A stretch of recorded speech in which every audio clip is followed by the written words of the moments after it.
Hari ini saya menyatakan siap melawan yang bernama inisial AA dan JS.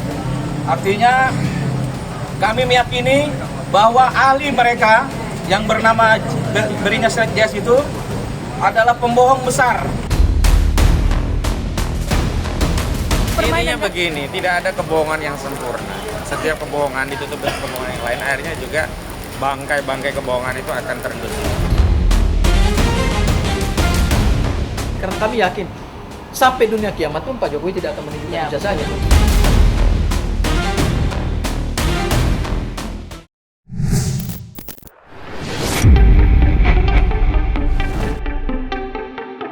Polemik dugaan ijazah palsu mantan Presiden Joko Widodo alias Jokowi dipastikan bakal kembali memanas usai Roy Suryo dan Rustam Effendi melaporkan Ketua Jokowi Mania, Joman, Andi Azwan dan ahli digital forensik Joshua Sinambela ke Polda Metro Jaya pada Kamis kemarin.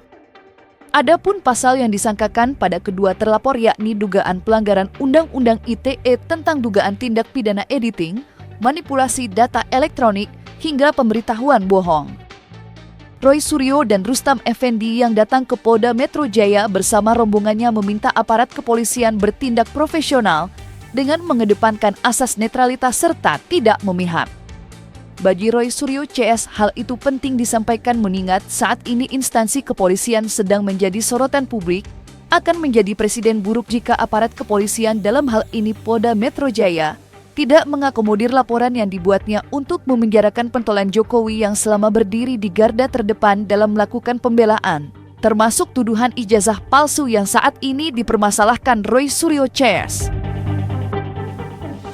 Hari ini mendampingi salah satu klien kita yang sebelumnya menjadi tersangka pada kasus dugaan pencemaran nama fitnah yang dilaporkan oleh saudara Joko Widodo. Hari ini kami ingin menguji apakah hukum di negeri ini bertindak adil, apakah hukum ini benar-benar bisa melayani seluruh warga masyarakat tanpa pandang bulu, apakah hukum itu tidak tebang pilih atau pilih tebang, apakah laporan itu bisa diterima oleh Polda Metro Jaya, bukan hanya dilaporkan oleh Joko Widodo, tapi juga laporan yang dilaporkan oleh warga negara lainnya yang dalam hal ini adalah klien kami, Rustam Effendi. Itu pengantar pertama. Yang kedua, bahwa hari ini sesuai dengan edaran yang sudah kami informasikan kepada rekan-rekan media, kami akan melakukan upaya pelaporan dugaan tindak pidana, editing, manipulasi data elektronik, dan pemberitahuan bohong. Hal mana sebagaimana diatur dalam ketentuan pasal 32, pasal 35, dan pasal 28 ayat 3 Undang-Undang ITE yang terakhir diubah menjadi Undang-Undang Nomor 1 Tahun 2024. Hari ini saya menyatakan siap melawan yang bernama inisial AA dan JS. Artinya kami meyakini bahwa ahli mereka yang bernama berinisial JS itu adalah pembohong besar. Bagi orang yang melakukan kejahatan itu nggak ada pilihan selain pasang badan. Dan bagi kita mau pasang badan atau tidak, bahwa dia bukan hanya pasang badan, pasang kaki, pasang kepala, kita angkut semuanya, ya. Jadi itu tuduhan yang tidak berdasar sama sekali, ya. Menurut kami, menurut keyakinan kami, ada dugaan tindak pidana yang dilakukan oleh AA dan JS. Itu yang pertama. Dan yang terakhir, sebetulnya kami hadir di sini adalah untuk menuntut adanya keadilan hukum yang imbang. Equality before the law. Semua orang itu kedudukannya sama di hadapan hukum. Itu mandat konstitusi. Itu mandat aturan perundang-undangan. Hari ini kami datang di Polda Metro Jaya untuk menuntut agar Polda Metro Jaya dalam melakukan penyidikan terhadap dugaan ijazah palsu Presiden Joko Widodo yang saat ini menjadi polemik tingkat nasional, yang bahkan juga ditonton oleh masyarakat dunia internasional. Polda Metro Jaya harus berdiri di tengah, harus imbang, tidak boleh hanya memihak kepada kubunya Pak Joko Widodo, tetapi kemudian mengesampingkan kami. Meskipun pelapor hari ini adalah statusnya tersangka. Justru dengan status tersangka itulah, maka tersangka mempunyai hak untuk melakukan pembelaan diri, sekaligus juga adalah melakukan upaya hukum kepada pihak-pihak yang tidak bertanggung jawab terhadap polemik ijazah itu. Setiap tersangka itu selalu mencari dalil, ya, dan selalu bermain juga kadang-kadang playing victim. Semua dibilang kriminalisasi. Sepanjang ada dugaan tindak pidana, ya itu harus ditindaklanjuti. Agar apa? Agar rakyat percaya bahwa aparat penegak hukum itu melindungi, mengayomi, dan melayani seluruh rakyat. Jangan hanya melindungi kubu Jokowi, melayani kubu Jokowi, mengayomi kubu Jokowi, tapi pada saat sama menelantarkan rakyat yang kontra kubu Jokowi. Hari ini makanya kita juga tadi buat laporan itu hanya untuk memastikan apakah pelayanan dari sentra pelayanan kepolisian terpadu di Polda Metro Jaya itu benar-benar melayani rakyat. Tidak peduli apakah rakyat itu pro Jokowi atau kontra Jokowi. Sebab kalau pelayanan itu hanya untuk kubu Jokowi diterbitkan LP sementara yang lainnya tidak, maka sulit untuk menghindari stigma bahwa aparat hari ini jadi pelayannya kubu Jokowi. Tersangka Roy Suryo CS terus melakukan gerilya untuk membuktikan tuduhannya mengenai ijazah Jokowi yang diragukan keasliannya. Bersama koleganya, Bonatua Silalahi, mereka kembali mengajukan gugatan terhadap Lembaga Kearsipan Daerah DKI Jakarta lantaran tidak dapat memberikan salinan ijazah Jokowi pada saat maju sebagai calon gubernur DKI Jakarta. Sidang perdana pun digelar di Komisi Informasi Daerah Pemprov DKI padahal sebelumnya, kubu Roy Suryo CS sudah menggugat sejumlah instansi termasuk KPUD Solo yang sempat menyatakan salinan arsip Jokowi sudah dimusnahkan. Sontak saja pernyataan KPUD Solo mendapat berbagai kritikan. Lantas seperti apa hasil sidang gugatan perdana kubu Roy Suryo terhadap Lembaga Kearsipan Daerah DKI Jakarta? Jadi yang sengketa informasi publik di DKI itu termohonnya adalah LKD, Lembaga Kearsipan Daerah di bawah pemerintah Provinsi DKI. Kenapa jadi termohon? Karena memang yang ingin dicari oleh pemohon adalah menelusuri jejak ijazah Pak Joko Widodo pada saat digunakan sebagai syarat untuk maju sebagai Gubernur DKI Jakarta ya tahun 2017 ya, Pak ya. Nah, dari hasil kemarin itu ternyata Lembaga Kearsipan Daerah pun belum menerima salinan ijazah terlegalisir yang digunakan Pak Joko Widodo sebagai calon gubernur untuk diarsipkan di Lembaga Arsip Daerah. Jadi belum diserahkan sama sekali oleh KPUD dan ijazah tersebut sekarang ini tidak dikuasai oleh Lembaga Kearsipan Daerah. Ya, makanya menjadi pertanyaan bagi kami adalah ini kan masa retensinya kan udah lewat ya. Masa retensi itu kan artinya masa penguasaan satu dokumen dinamis oleh pencipta arsip yaitu KPU DKI Jakarta gitu. Karena masa retensinya udah lewat, seharusnya diserahkan kepada Lembaga Arsip Daerah sehingga ijazah Pak Joko Widodo itu bisa dijadikan sebagai satu dokumen arsip untuk menjadi bukti memori kolektif bangsa. Nah, dari hasil sidang kemarin ternyata terungkap juga bahwa Lembaga Kearsipan Daerah juga belum menerima salinan ijazah itu dari KPU DKI. Ini kan yang ingin dicari adalah satu kebenaran terkait dengan eksistensi ijazah. Ya. Saat ini cara untuk mengungkap misteri ijazah ini bukan hanya sekedar kita minta Pak Jokowi tunjukkan dong. Karena saya yakin itu pun kalau diminta kepada Pak Joko Widodo dari Nabi Adam sampai kemudian dunia kiamat, Pak Jokowi tidak akan pernah menunjukkan ijazahnya. Cara yang paling legal adalah kita minta badan-badan publik yang menguasai ijazah itu untuk mengungkap ijazah itu. Karena ijazah itu ada dalam kewenangan mereka. Kami yakin sampai dunia kiamat pun Pak Jokowi tidak akan menunjukkan ijazahnya. Langkah yang harus dilakukan adalah kita melakukan kreasi dengan menyandarkan pada hukum. Ini bukan cara yang di luar hukum loh. Oh enggak, justru inilah adalah cara yang paling tepat. Karena apa? Ijazah yang tidak pernah bisa diungkap oleh Pak Joko Widodo, tidak bisa ditunjukkan oleh Pak Joko Widodo. Langkah yang paling tepat secara hukum adalah kita minta ijazah itu di lembaga-lembaga publik yang menguasai. Supaya kemudian jejak langkah kita untuk mencari keberadaan ijazah menjadi terang.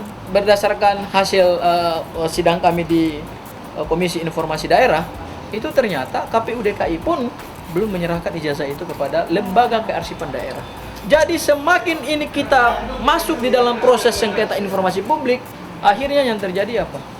Ijazah Pak Joko Widodo keberadaannya makin janggal gitu, makin tidak jelas, makin misterius. Sehingga wajar kemudian ijazah ini jadi polemik. Kalau menurut saya ini adalah upaya untuk memperlama saja. Tapi ya sekali lagi, kami tidak bisa menanggapi lebih jauh karena ini kewenangan penyidik.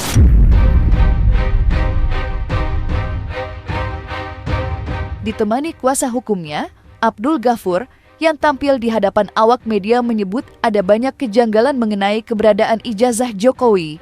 Selama proses pencalonannya baik sebagai wali kota Solo maupun gubernur DKI, dugaan itu muncul lantaran KPU mengaku tidak melakukan otentikasi ijazah Jokowi. Sementara pihak kearsipan baik pusat maupun daerah mengaku tidak menerima salinan arsip ijazah Jokowi dari KPU. Terungkapnya fakta baru itulah pihak penggugat yang menginginkan ijazah Jokowi dapat diakses.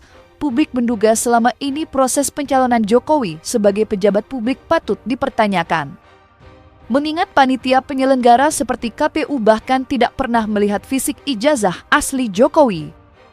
Lantas apa saja kejanggalan lainnya yang membuat kubu penggugat meragukan keaslian ijazah Jokowi?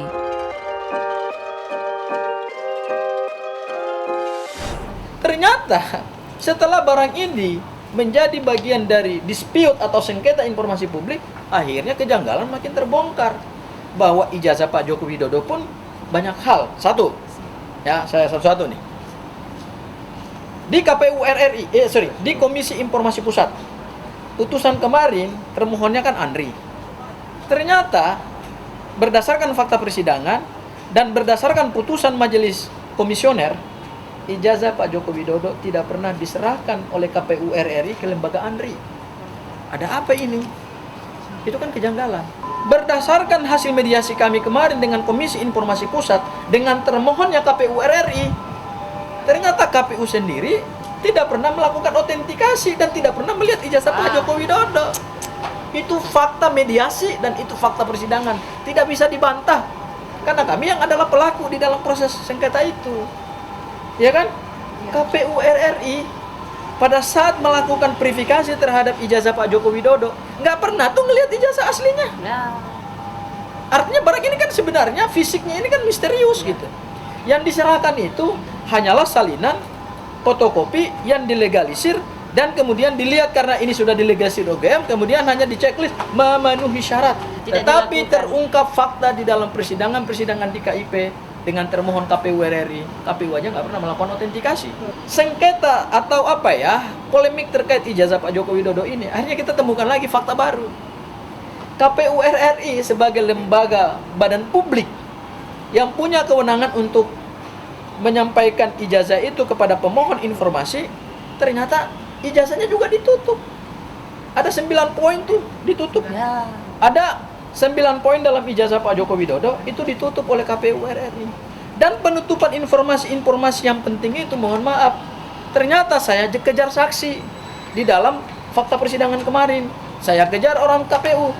Pernahkah saudara melakukan uji konsekuensi, uji bahaya terhadap informasi ini? Ternyata mereka belum melakukan uji konsekuensi, tapi mereka tutup dulu informasinya. Nah, itu fakta-fakta yang kita temukan. Ini masalah KIP tidak ada urusannya dengan Bapak Insinyur Joko Widodo. Pisahin dulu deh. Ini jangan framing lagi nih. Nah, jadi intinya gini loh. Jangan di framing. Ini kebiasaan Roy Suryo CS. Framing, mengorkestrasi. Itu 2020, Pak Andi ini tahu, datanya dapat dia. 24 Februari 2020. Itu sudah diposting ijazahnya. Jadi jangan salah-salahkan lagi nih, banyak kambing hitam. Nah, sekarang dia pakai kambing congek nih. Sementara itu, Wakil Presiden Gibran Rakabuming sempat menyinggung ijazah miliknya yang dianggap kubu Roy Suryo tidak memiliki ijazah. Menurut Gibran, apa yang dituduhkan Roy Suryo CS bukanlah tuduhan baru. Sebelumnya tuduhan serupa pernah dilakukan sejumlah pihak pada saat menjabat sebagai wali kota Solo. Dan Gibran dengan senang hati memperlihatkan ijazah miliknya di hadapan publik. Lantas apa tanggapan kubu Roy Suryo CS atas klaim Gibran mengenai ijazah miliknya yang sempat diperlihatkan ke publik? Mungkinkah keraguan kubu Roy Suryo terhadap keaslian ijazah Gibran akan sama panasnya dengan polemik ijazah Jokowi? Ijazah yang mana ya? Karena kan hasil penelusurannya kan nggak ada ijazah saya. apakah ijazah di Singapuranya atau ijazah yang lain. Ya kalau dia merasa punya ya tunjukkan lagi 2 kali juga nggak ada masalah. Apa sih susahnya? 2 kali, 3 kali, 4 kali sampai orang puas kira-kira begitu.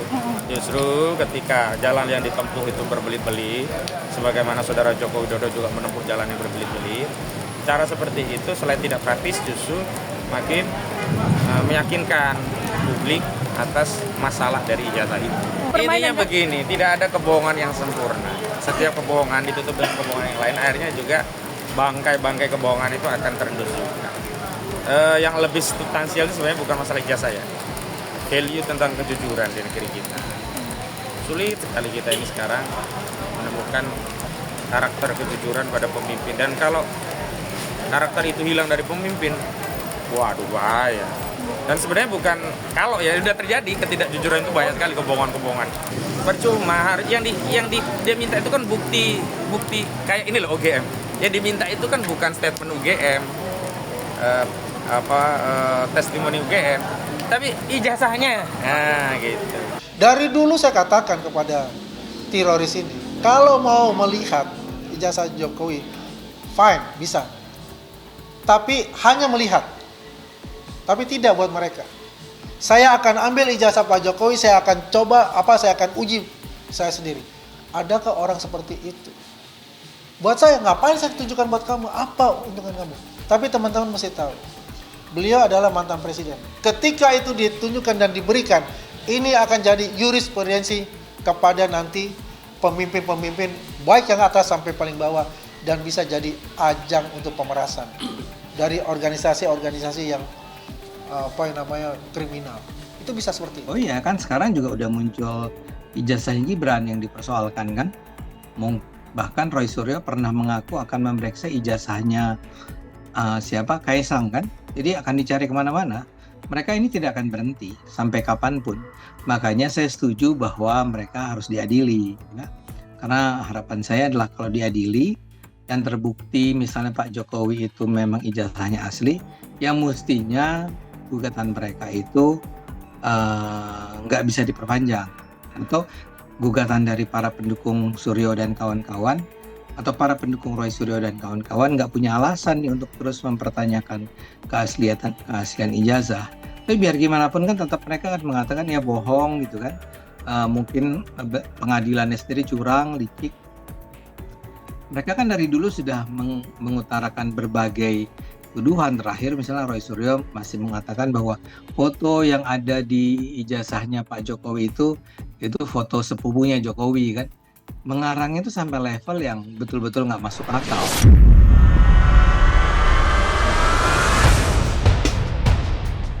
Nah, selesai sudah Cumi Lovers.